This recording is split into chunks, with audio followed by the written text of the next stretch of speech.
Ama jarna hele amayarna ba belediye sana.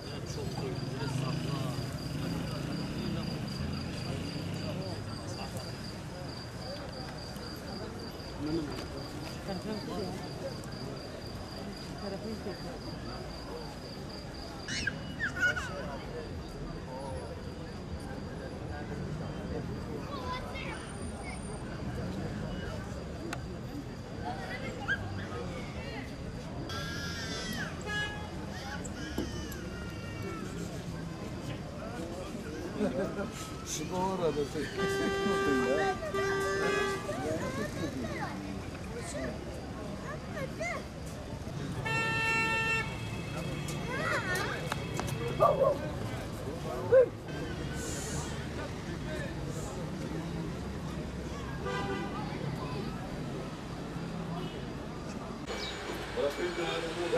Belka.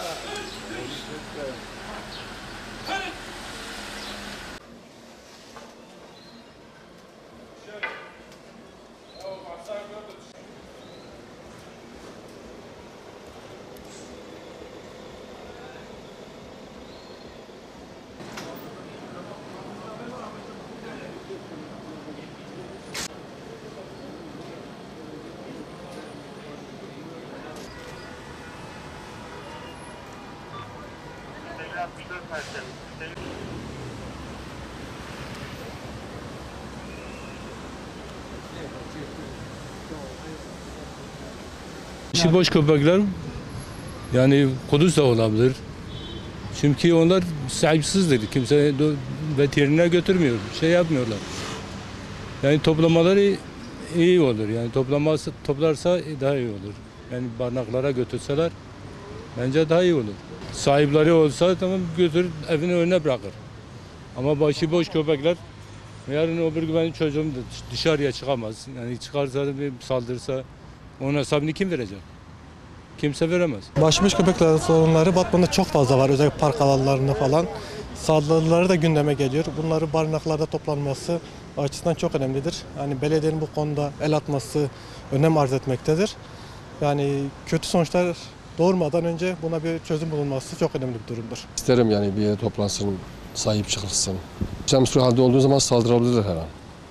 O konuda toparlarsa iyi olur. Bir yerde barınağı olsa çok iyi olur. Tehlikedir, görevi yapmıyorlar işte. Yapmaları lazım bence. Hiçbir tane dışarıda kalmaz. Niye kalsın ki hem sahiplensin hem de tehlike de olmaz. Kuladı tabii ki. Sahip çıkılsın. Hem tehlikeye önlenir hem sahip çıkılır. Hayvandır o da yani. Bu başıboş gezen köpekler için bir dernek lazım, bir barınak lazım, bir toplumsal olarak hepimiz bir el atmak lazım bu işe. Yani kimisi kuduzlu, kimisi aşılanmamış, kimisi hastadır. Çocuklarımız okula gidiyor, elini değebiliyor, severek veya hani sevmeyerek, bilmeyerek. Geçen sene olayda görüyorsunuz, televizyonda izliyoruz bu pitbull vakaları var böyle. Yani köpektir yani pitbull değil hangi şey köpek de ısırsa bir çocuğun paramparça eder mesela. O konuda mesela o köpeklerin aşılanması, küpelenmesi. Bir de Allah'ın dilsiz kullarıdır. Yani bir kap yemek de verebilirsin, önüne koyabilirsin. Ama gördüğün gibi mesela bir hasta, bir uyuz bir köpek gördüğü zaman mesela nasıl bir hastalık tepsi çocuklar için.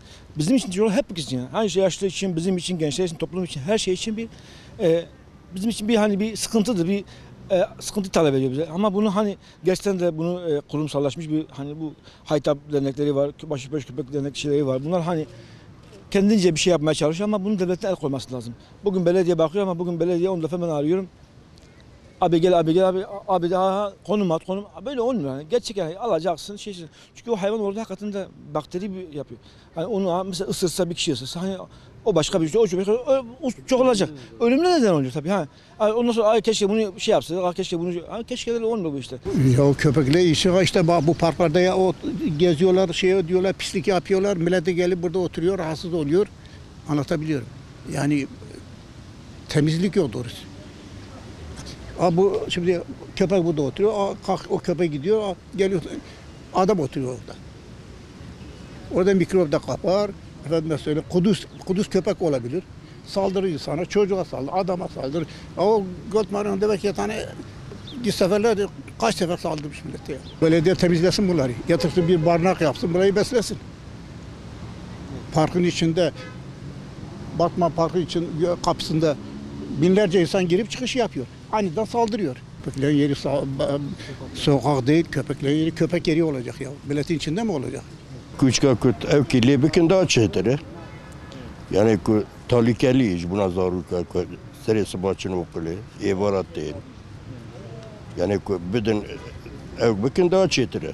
Bikin barnağa ve liderin daha çetere. Ku dibin kudusi dibin. Ev küçük kul beykoyin. O sadece dibecin yani. Onu belediyem dixwazin ku lebe bixoy bikin barnağa.